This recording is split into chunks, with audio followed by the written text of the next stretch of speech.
किसी भी पुरुष के पिता बनने की असमर्थता को हम निसंतानता कहते हैं। अगर आप इस परेशानी से जूझ रहे हैं तो देखिए आज का वीडियो, जिसमें हम बात करेंगे मेल इनफर्टिलिटी के बारे में। इनफर्टिलिटी है क्या? जैसा कि मैंने आपको अपने पिछले वीडियो में बताया था कि कोई भी कपल जब 1 साल तक लगातार प्रेगनेंसी के लिए कोशिश करता है और कंसीव नहीं कर पाता या गर्भधारण नहीं कर पाता तो उसे हम इनफर्टिलिटी कहते हैं। इनफर्टिलिटी के कई कारण हो सकते हैं, जिसमें मेल फैक्टर भी होते हैं और फीमेल फैक्टर भी होते हैं। नॉर्मली 1/3 फैक्टर्स जो होते हैं वो फीमेल प्रॉब्लम्स के कारण होते हैं, 1/3 जो होते हैं वो मेल फैक्टर्स के कारण होते हैं, और बचा हुआ 1/3 हिस्सा जो है जिसमें मेल या फीमेल फैक्टर दोनों होते हैं या फैक्टर अननोन होता है, जिसे अननोन इनफर्टिलिटी कहते हैं। तो इस तरह से अगर हम देखें तो 50% केसेस इनफर्टिलिटी के जो होते हैं वो मेल फैक्टर के कारण होते हैं, और पिछले 15 से 20 साल में यह मेल इनफर्टिलिटी के केसेस दिन प्रतिदिन बढ़ते जा रहे हैं। इसके कई कारण हैं, जैसे कि रेडिएशन एक्सपोजर, स्ट्रेसफुल लाइफ और लेट मैरिजेस, फिजिकल इनएक्टिविटी इत्यादि।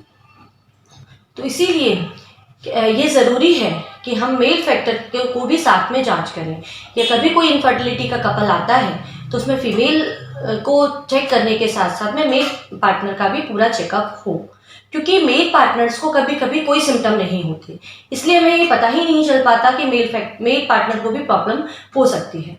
इसीलिए अगर आप इनफर्टिलिटी से जूझ रहे हैं तो आपको मेल और फीमेल दोनों का चेकअप कराना बहुत ज़रूरी होता है। मेल्स में हम क्या क्या चेक करते हैं, अगर हम इस बात पे गौर करें तो मेल में सबसे इंपॉर्टेंट चीज़ होती है सीमेन एनालिसिस। इसके साथ साथ में हम कुछ हार्मोनल टेस्ट भी करते हैं, जैसे FSH, LH, testosterone level, thyroid या शुगर इत्यादि। इसके साथ साथ कभी कभी अगर ज़रूरत है तो स्कॉटल अल्ट्रासाउंड भी हमें करना पड़ता है। अब अगर हम सीमेन एनालिसिस की बात करते हैं, जो मुख्य रूप से देखा जाता है, इसे नॉर्मली 3 से 5 दिन के एब्सटिनेंस के बाद करना होता है। एब्सटिनेंस का मतलब होता है कि 3 से 5 दिन तक फिजिकल कांटेक्ट नहीं करना है, और उसके बाद हस्बैंड को अपने सीमेन का चेकअप कराना है। और ये इसका चेकअप कराते समय हमें ये ध्यान रखना चाहिए कि जिस लैब में हम ये करा रहे हैं वो WHO एक्रीडेट हो। ठीक है, इसमें नॉर्मली 3 चीज़ें, कुछ पैरामीटर्स देखे जाते हैं, जिसमें मुख्यतः सबसे इंपॉर्टेंट होता है सीमेन कॉन्सेंट्रेशन, या सीमेन में सबसे इंपॉर्टेंट होता है स्पर्म काउंट, जो हम देखते हैं। नॉर्मली हम WHO के अकॉर्डिंग 15 मिलियन पर ml से ज़्यादा स्पर्म होने चाहिए, तभी प्रेगनेंसी हो सकती है। इसके अलावा हमें मोटिलिटी देखनी होती है। मोटिलिटी का मतलब होता है गतिशीलता। फिजिकल कांटेक्ट के समय स्पर्म सीमेन जो होता है गर्भाशय के मुख्य द्वार पर रिलीज कर दिया जाता है। उसके बाद ये स्पर्म अपनी गतिशीलता के कारण, अपनी मोटिलिटी के कारण फैलोपियन ट्यूब तक पहुंचते हैं। फिर फैलोपियन ट्यूब में एग से कांटेक्ट होने के बाद फर्टिलाइजेशन होता है और गर्भधारण हो जाता है। तो अगर स्पर्म की गतिशीलता कम है तो भी प्रेगनेंसी नहीं हो सकती। और तीसरा इसमें जो हम देखते हैं वो मॉर्फोलॉजी होती है स्पर्म कि, मतलब स्पर्म देखने में कैसा है, वो नॉर्मल है या अबनॉर्मल है। आमतौर पर मॉर्फोलॉजी भी आजकल काफ़ी चेंज हो रही है, काफ़ी चीज़ों के कारण, स्ट्रेस हो, धूम्रपान हो, इन चीज़ों के कारण स्पर्म की मॉर्फोलॉजी में भी काफ़ी चेंज हो रहा है, जिसके कारण प्रेगनेंसी नहीं हो पाती है। अगर हम देखते हैं कि सीमेन में चेंजेस हैं जिसके कारण प्रेगनेंसी नहीं हो पा रही है, तो उसका क्या कारण है ये देखना पड़ता है। अगर ऐसा कारण है जो जिसे हम ट्रीट नहीं कर सकते तो हमें IUI या IVF की मदद लेनी पड़ती है।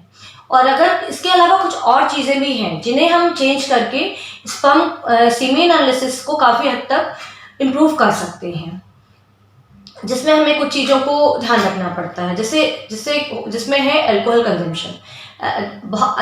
ज़रूरत से ज़्यादा अल्कोहल लेने से हमारी बॉडी में टेस्टोस्टेरोन का लेवल कम होने लग जाता है, जिससे स्पर्म काउंट कम होने लग जाते हैं और इरेक्शन प्रॉब्लम भी हो जाती है। इसके अलावा हम अगर स्मोकिंग के कारण भी स्पर्म का DNA में चेंज हो जाते हैं और उसकी क्वालिटी गड़बड़ हो जाती है। इसके अलावा अगर हम देखें ओबेसिटी में भी सीमेन एनालिसिस में काफ़ी सारे चेंजेस देखने को मिलते हैं, जिससे स्पर्म काउंट कम हो सकता है, क्योंकि बहुत ज़्यादा हार्मोनल इम्बैलेंस हो जाता है। इसके कारण स्ट्रेसफुल लाइफ होने के कारण भी स्पर्म काउंट कम हो जाते हैं, और हीट एक्सपोजर के कारण कुछ लोगों का काम ऐसा होता है कि उन्हें हीट के कॉन्टैक्ट में रहना पड़ता है, तो उससे भी हमें स्पर्म काउंट कम देखे जाते हैं। इसके अलावा और भी कई कारण हैं जिन्हें आप इम्प्रूव कर सकते हैं। अगर आप चाहते हैं कि अगर आप मेल इनफर्टिलिटी से जूझ रहे हो तो आपको अपनी लाइफ में, अपनी लाइफस्टाइल में कुछ चेंजेस करने चाहिए, कुछ बदलाव करने चाहिए जिससे हम उसे इम्प्रूव कर सकते हैं। जैसे कि आपको इन सब चीज़ों का, जिनको मैंने बताया है, जैसे कि अल्कोहल, स्मोकिंग, टोबैको च्यूइंग, इन सबको आपको कम करना पड़ेगा या बंद करना पड़ेगा। इसके साथ साथ में आपको अपने आहार में, डाइट में न्यूट्रिएंट लेने चाहिए, हरी सब्जियाँ, फ्रूट्स, हेल्दी डाइट लेनी चाहिए, फिजिकल एक्टिविटी करनी चाहिए, मतलब कि आपको अपने डेली व्यायाम करना चाहिए 1 घंटे, और आपके स्ट्रेस को कम या तनाव को कम करना चाहिए, प्रॉपर नींद लेनी चाहिए। और इसके बाद भी अगर आप कंसीव नहीं कर पा रहे हैं या इनफर्टिलिटी से जूझ रहे हैं तो आपको अपने डॉक्टर की सलाह लेनी चाहिए।